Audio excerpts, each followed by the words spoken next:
முதலாவது ஒரு கதை. குமார் ஒரு துடிப்பான இளைஞர். கேட்டரிங் டெக்னாலஜி, அதாவது சமையல்களை முடிச்சுட்டு வாழ்க்கையில் வெற்றி பெறணும் அப்படிங்கிற ஆசையோடு இருக்கக்கூடியவன். ஒரு பெரிய செஃப் ஆகணும், உலகம் முழுக்க ஹோட்டல்ஸ் ஆரம்பிக்கணும் அப்படிங்கிறது குமாருடைய ஆசை. குமார் ஒரு மிடில் கிளாஸில் பிறந்திருந்த ஒரு பையன் அப்படிங்கிறனால அவங்களுக்கு ஒரு ஹோட்டல்லாம் ஆரம்பிக்கக்கூடிய அளவுக்கு பெரிய அளவில் அங்கே கையில் காசு இல்லை. சரி, பேங்க்கில் லோன் அப்ளை பண்ணலாம் அப்படின்னு சொல்லி பேங்க்கில் போய் லோன் அப்ளை பண்ணாங்க. அங்கே பேங்க் மேனேஜர் குமாரை கூப்பிட்டு உன்னுடைய கோல் என்ன அப்படின்னு சொல்லி கேட்டார். சார், இன்னும் 5 வருஷத்துக்குள்ள உலகம் முழுக்க குமார் ஹோட்டல் இன்டர்நேஷனல்ஸ் அப்படின்னு சொல்லி எல்லா இடமும் ஹோட்டல் இருக்கும் சார், எல்லா இடமும் ஹோட்டல் ஆரம்பிக்கணும் அப்படிங்கிறது என்னுடைய ஆசை அப்படின்னு சொல்லி குமார் சொன்னார். ஓ, வெரி குட் அப்படின்னு சொல்லி பேங்க் மேனேஜர் சொன்னார். சரி போப்பா, உனக்கு லோன் சேங்ஷன் ஆனதுக்கப்புறம் நான் சொல்கிறேன் அப்படின்னு சொல்லி அனுப்பி விட்டார். ஆனால் கடைசி வரைக்கும் குமாருக்கு லோன் சேங்ஷன் ஆகவே இல்லை. ஏன் குமாருக்கு லோன் சேங்ஷன் ஆகலை? ஏன்னா குமார் இடத்துல ஒரு சரியான கோல் இல்லை, அதனால தான் சேங்ஷன் ஆகலை. டோன்ட் மிஸ்டேக் மீ, நான் வேகம் அவசியம் இல்லை அப்படின்னு சொல்லலை. வேகம் முக்கியம், ஆனால் அதே நேரத்தில் வேகமும் முக்கியம். ஒரு பிஸ்னஸில் வெற்றி அடைகிறதுக்கு, ஒரு வாழ்க்கையில் வெற்றி அடைகிறது அப்படிங்கிறது ஒரு பைக்கில் ஒரு இடத்துலேருந்து இன்னொரு இடத்துக்கு டெஸ்டினேஷனுக்கு போகிற மாதிரி. அந்த சூழ்நிலையில் பைக்கில் போகும்போது நமக்கு வேகமும் முக்கியம், விவேகமும் முக்கியம்.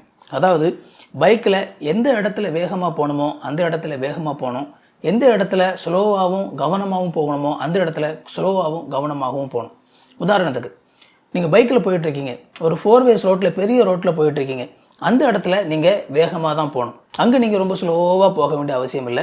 அங்கே உங்களால் அந்த ரோட்டில் வேகமாக போக முடியும், வேகமாக போகிறது தான் சரியானது. ஆனால் அதே நேரத்தில் ஒரு மக்கள் நெருக்கடி நிறைந்த ஒரு இடத்துல நீங்கள் பைக் ஓட்டிகிட்டு போயிட்டுருக்கீங்க. அந்த இடத்துல நீங்கள் ஸ்லோவாகவும் கவனமாகவும் போகணும். அந்த இடத்துல அப்படி தான் போகணும். அந்த இடத்துல மக்கள் இருக்கிற இடத்துல போய் சர்ன்னு சொல்லி நுழைஞ்சிட்டு ஃபாஸ்ட்டாக என்ன செய்யக்கூடாதுன்னா போகக்கூடாது. அது சரியானது கிடையாது.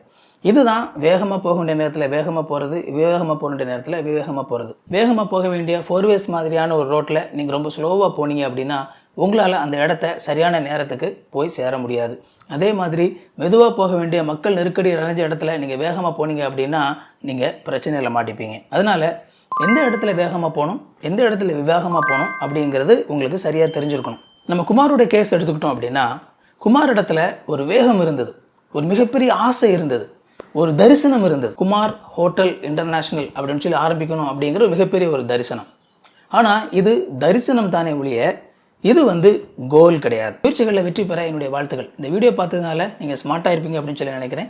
இந்த மாதிரி இன்னும் நிறைய யூஸ்ஃபுல்லான வீடியோஸ் நம்ம சேனலில் இருக்குது, போய் பாருங்கள். இந்த வீடியோ பிடிச்சிருந்த அப்படின்னா அந்த வீடியோவை லைக் பண்ணுங்கள். இது வரைக்கும் சேனலை சப்ஸ்கிரைப் பண்ணல அப்படின்னா சேனலை சப்ஸ்கிரைப் பண்ணிக்கோங்க. உங்களுக்கு நோட்டிஃபிகேஷன் நினச்சிங்க அப்படின்னா பெல் பட்டனை கிளிக் பண்ணிக்கோங்க. இன்னொரு சூப்பரான வீடியோவில் சந்திப்போம் friends. Thank you. God bless you.